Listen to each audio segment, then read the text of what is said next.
समय से बारिश ना होना या अधिक बारिश हो जाना, तापमान का बढ़ना, बाढ़ आ जाना, दैवीय आपदा के तहत नुकसान हो, तो ये सारी चीजें जो है ना, ये इफेक्ट डालती हैं।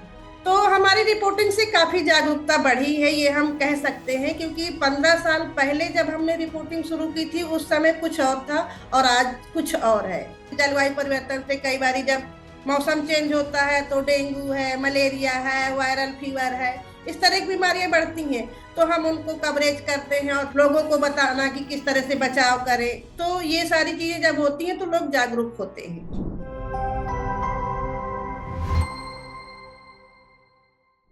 शुक्रिया गीता जी हमारे साथ जुड़ने के लिए और हमें वक्त देने के लिए। तो मेरा पहला सवाल ये होगा कि खबर लहरिया एक यूनिक कॉन्सेप्ट है और शायद इंडिया में पहली बार ऐसा कोई एक ऑर्गेनाइजेशन हुआ जहाँ जिसे केवल महिलाओं ने लीड किया, एक रूरल इंडिया से आते हुए। तो ये खबर लहरिया से जुड़ने के लिए और इसमें ऐसा चीफ रिपोर्टर आपने कैसे अपने आप को इसमें एंट्री ली, कैसे आप खबर लहरिया में आई? देखिए, पहले तो ये है कि पत्रकारिता में कदम रखना मेरी आर्थिक स्थिति में सुधार लाना था और ग्रामीण क्षेत्रों की उन आवाजों को बाहर लाना जो दबी कुचली और हाशिए पे रहे लोग होते हैं, जिनकी आवाजों को जल्दी बाहर लाने के लिए मौका नहीं मिलता। तो उन आवाजों को बाहर लाना और उनकी आवाज बनना। तो अब तक कितने साल हो गए हैं आपको खबर लहरिया के साथ काम करते हुए? मैं 2009 में खबर लहरिया में जुड़ी थी, तो मुझे 15 साल हो गए। और आपका जो प्राइमरी रिपोर्टिंग एरिया है वो क्या क्या है खबर लहरिया में? शुरुआत तो अपने जिले से, अपने एरिया से की थी, किसी एक ब्लॉक से। लेकिन अब तो मैं अलग अलग राज्यों में भी जाती हूँ कवरेज के लिए। और इस समय जो मेरी बीट है वो पर्यावरण प्रदूषण है, जी, तो उस पर मैं काम करती हूँ। पर्यावरण और प्रदूषण पे ही बात करेंगे। जी जी। मेरा जो दूसरा सवाल ये होगा, क्योंकि खबर लहरिया महिलाओं पे बहुत रिपोर्टिंग करता है, तो महिलाओं पे स्पेशली ग्रामीण इलाकों में ये पर्यावरण और प्रदूषण का क्या असर आपको दिखाई देता है? देखिए, महिलाएं, पर्यावरण प्रदूषण की बात करें तो खेती किसानी में ज्यादातर महिलाओं का योगदान होता है। वो अपने घर के बच्चों को भी संभालती हैं, परिवार को भी संभालती हैं, घर का काम भी देखती हैं। इसके बावजूद भी महिलाएं आपको खेतों में ज्यादातर नजर आएंगी, चाहे वो कटाई बिनाई में हो, चाहे वो मड़ाई में हो या बुआई में हो, किसी भी स्तर पर महिलाएं ज्यादा नजर आएंगी। और पानी के लिए, पानी भरना है तो महिलाओं को ही जाना है। तो ये सारी चीजें कहीं ना कहीं उनके स्वास्थ्य पर काफी असर डालती हैं, क्योंकि वो अपने खान पान का, अपने समय का उतना ध्यान नहीं रख पाती परिवार और काम के बीच।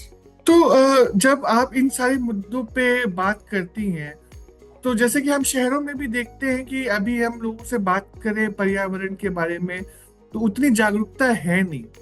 तो ग्रामीण इलाकों में क्या स्थिति है? आप उनसे किस तरीके से रिपोर्टिंग करती हैं, किस तरीके से मुद्दे डिसाइड करती हैं और लोगों से बात करती हैं?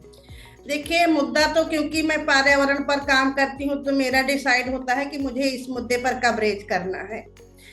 हाँ, ये है कि कभी महिला किसानी पर ही फोकस करना है गांव जाके, तो कभी महिला के पानी की समस्या पर ही फोकस करना है कि वो महिला कितना घर में उसके पानी लगता है, कितनी दूर से लाती है, उसके स्वास्थ्य पर किस तरह का असर उससे पड़ता है, उसके काम पर किस तरह का असर पड़ता है। तो ये अलग अलग चीजें डिवाइड हो जाती हैं कि मैं अलग अलग मुद्दे उसी से निकाल लेती हूँ।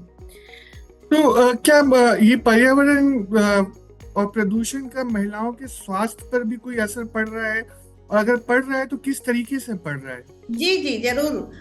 देखिए, ये जो बुंदेलखंड है ये वैसो भी ज्यादातर सूखा और उसके नाम पे जाना जाता है। फिलहाल अभी इस समय काफी बदलाव भी हुए हैं, ऐसा नहीं कह सकते कि बिल्कुल हुआ है। और यहाँ पर ये खनन एरिया है, यहाँ पर पहाड़ों का खनन होता है, यहाँ पर नदियों का दोहन होता है। तो ये सारी चीजें ग्रामीण क्षेत्र में असर डालती हैं, क्योंकि समय से बारिश ना होना या अधिक बारिश हो जाना, तापमान का बढ़ना, बाढ़ आ जाना, दैवीय आपदा के तहत नुकसान हो, तो ये सारी चीजें जो है ना ये इफेक्ट डालती हैं। जी। तो अगर ऐसे समय पे फिर रिपोर्टिंग करना कैसा कैसा होता है, क्योंकि अगर बाढ़ आ गई है या सूखा आ गया है तो लोग अपने अपने कामों में ज्यादा व्यस्त होते हैं, क्या वो समय दे पाते हैं आपको बात करने के लिए? और आपके लिए बड़ी चुनौतियां होती होंगी उस समय। जी जी, चुनौतियां तो होती हैं, लेकिन उन चुनौतियों को अपने आप को भी झेलना पड़ता है और लोगों के साथ कंप्रोमाइज भी करना पड़ता है। लोग हाँ समय तो उतना नहीं देते हैं, पर उनसे पहले से बातचीत करके रखना कि उनका समय कितनी देर खाली होगा, या वो जो भी काम कर रहे हैं, वो खेत में काम कर रहे हैं तो हम खेत में उनके काम के साथ बातचीत करते हैं कि उनका काम भी ना प्रभावित हो और हमारी बात भी हो जाए, उनकी आवाजों को हम निकाल भी पाए। वो कहीं पर भी काम पे जाते हैं, उनके साथ साथ चलना, तो ये सारी चीजें जब होती है ना तो उनको लगता है कि नहीं, हाँ हम उनसे कनेक्शन बना पाते हैं, एक तरह का बिल्कुल घर जैसे का व्यवहार, जैसे हम घर में कुछ भी काम कर रहे हैं, हमें अपने काम से मतलब है और उनको अपने काम से मतलब है। तो इस तरह से हम काम करते हैं उनके साथ मिलके।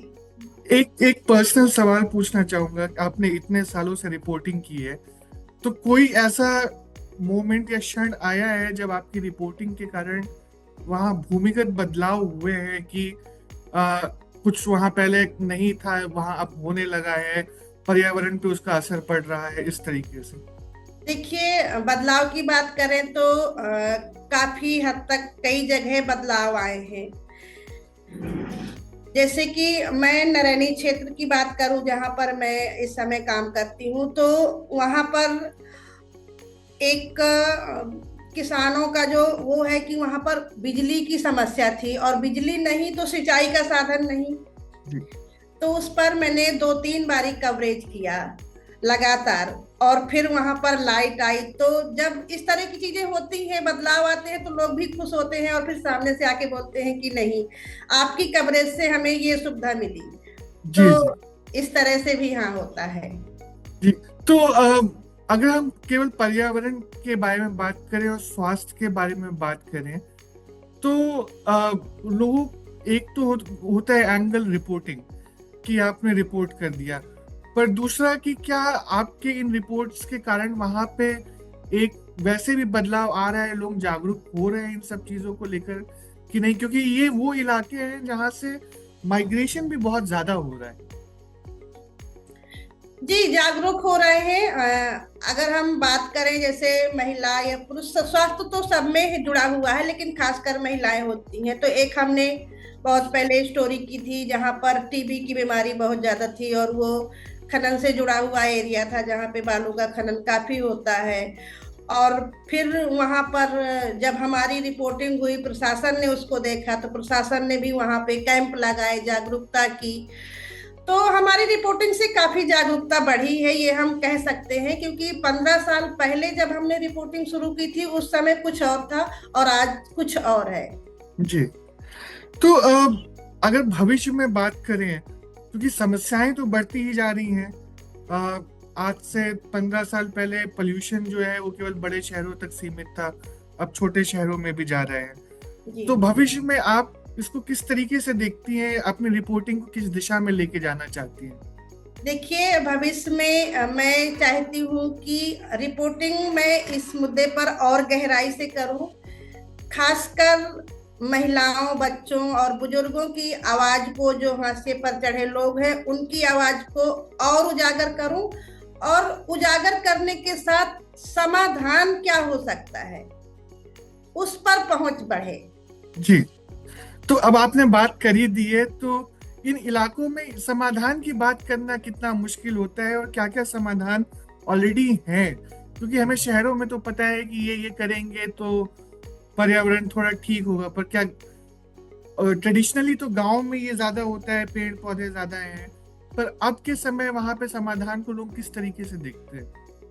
देखिए, लोग अपने आसपास पेड़ पौधे तो गांव में ज्यादातर लोग पेड़ पौधों के बीच ही रहते हैं, कोई उस तरह का वो नहीं करते हैं, लेकिन सरकार भी हमारी जोर देती है। हर साल करोड़ों पेड़ लगाए जाते हैं, भले ही वो नाम के लिए होते हो, कुछ दिन बाद सूख जाए, लेकिन बहुत से लोग हैं जो अपने व्यक्तिगत में भी लगाते हैं, उनकी देख रेख करते हैं। तो ये सारी चीजें होती हैं। अपने बचाव के लिए प्रदूषण से दूर रहते हैं, गैस का यूज नहीं ज्यादा करते हैं, ज्यादा पंखे कूलर का यूज नहीं करते हैं, अपनी स्वच्छ हवा में रहते हैं। तो ऐसी चीजें जो होती हैं वो करते हैं लोग। जी जी। ये ग्रामीण इलाकों में पत्रकारिता का करना कितना चुनौतीपूर्ण है, क्योंकि स्पेशली महिलाओं से बात करना, क्योंकि वहां पे मतलब एक समाज में ऐसा है कि उनके बिहाफ पे भी पुरुष ही जवाब दे रहा है। देखिए, बिल्कुल बात आपने सही कही, क्योंकि महिलाओं को अगर इस मुद्दे पर बात करें तो महिलाओं को प्रधानमंत्री भी बना दिया जाता है, महिलाओं को राष्ट्रपति भी बना दिया जाता है, महिलाओं को विधायक सांसद भी बना दिया जाता है, और ग्रामीण स्तर में वो प्रधान भी बन जाती हैं। लेकिन वो सिर्फ एक चेहरा होती हैं उस समय के लिए, बाकी अगर आप जवाब लेने जाओ किसी मुद्दे पर तो उनके पति या ससुर जो भी काम कर रहे होते हैं वही निकल कर आते हैं, पर हम उनसे बात नहीं करते हैं। हमारी कोशिश होती है कि उस महिला से बात हो, तो हम उस पर ध्यान देते हैं ताकि उसकी आवाज आए कि आखिरकार वो क्या कहना चाहती है, वो चुनाव लड़ी है, खड़ी हुई है, तो उसको काम की जानकारी है भी या नहीं। तो अब जैसे हम देख रहे हैं कि कई बीमारियां जो हैं प्रदूषण से फैल रही हैं, और कुछ कुछ अब बहुत आम पहले थी, अब कुछ नई नई चीजें भी आ रही हैं। जैसे आपके हार्ट अटैक हो गए यंग लोगों में, डायबिटीज की बीमारी हो गई, कई लोगों में मोटापा बहुत बढ़ रहा है।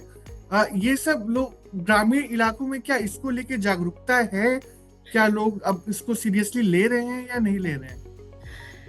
जी, काफी हद तक जागरूकता है, क्योंकि समय समय पर स्वास्थ्य के कैंप वगैरह भी लगते रहते हैं और हम लोग भी रिपोर्टिंग करते हैं। जैसे जलवायु परिवर्तन से कई बार जब मौसम चेंज होता है तो डेंगू है, मलेरिया है, वायरल फीवर है, इस तरह की बीमारियां बढ़ती हैं, तो हम उनको कवरेज करते हैं और फिर स्वास्थ्य विभाग से बात करना, आंकड़ों के साथ पेश करना, लोगों को बताना कि किस तरह से बचाव करें। तो ये सारी चीजें जब होती हैं तो लोग जागरूक होते हैं। जी जी।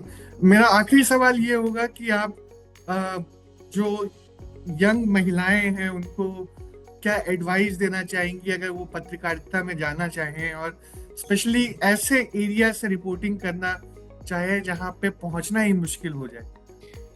देखिए, मैं तो यही कहना चाहूंगी कि जो भी महिलाएं पत्रकारिता में आए, ये बहुत अच्छा क्षेत्र है। भले ही ये कहा जाता है कि ये महिलाओं का क्षेत्र नहीं है। जब मैं जुड़ी थी पत्रकारिता में तब भी मेरे आस पड़ोस के लोग मुझे कहते थे, अरे ये तो पत्रकारिता महिलाओं का क्षेत्र नहीं है, कैसे जुड़ गई, रात में आती है इतनी, क्योंकि इसमें टाइम टेबल नहीं होता है कि कितने बजे आना है, कितने बजे जाना है। लेकिन नहीं, उस संघर्ष को हमें लड़ना पड़ेगा, हमें लोगों की बातों को इग्नोर करना है, तब जाके हम आगे बढ़ पाएंगे। और अभी भी समाज में कितना भी बदलाव हुआ हो, लेकिन ग्रामीण समाज में जो हमारा पुरुष प्रधान देश है, जो सत्तारूढ़ी सोच है समाज की, वो कहीं ना कहीं आज भी कायम है, और उस सोच को हमें बदलना है। तो उनके आगे बार बार जाना है और डटकर खड़े होना है, काम करना है, तभी ये समाज बदल पाएगा और हम अपने आप को मजबूती से खड़े होकर के काम कर पाएंगे। शुक्रिया गीता जी हमसे बात करने के लिए और अपना समय हमें देने के लिए। धन्यवाद। थैंक यू, आपसे मिलकर बहुत अच्छा लगा।